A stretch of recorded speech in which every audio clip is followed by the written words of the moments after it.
बिस्मिल्लाहिर्रहमानिर्रहीम। अस्सलाम वालेकुम प्यारे दोस्तों।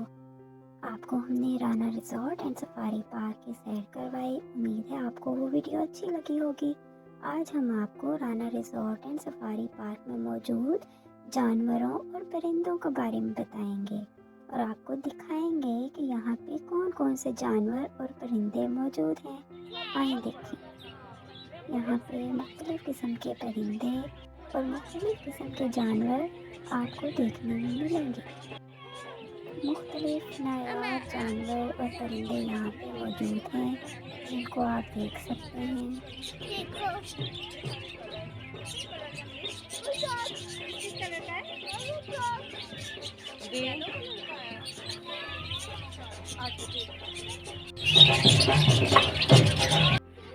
खेलना है? नहीं टच नहीं करना ना। मैं उन्होंने लॉक किया हुआ, वो बाहर लॉक किया हुआ, वो तो खाना खा रहे हैं, तो खाने का टाइम है। आए बनी ना टच नहीं करना।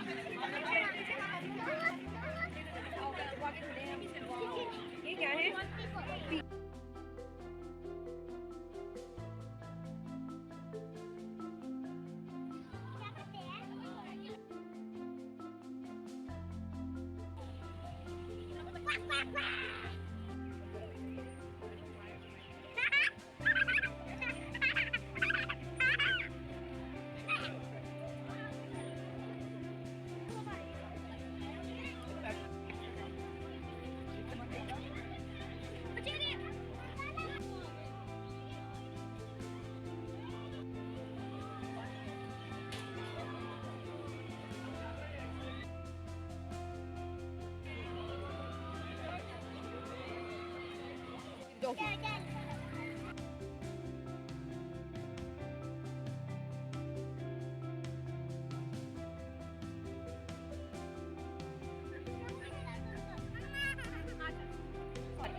कभी आने का इनका क्या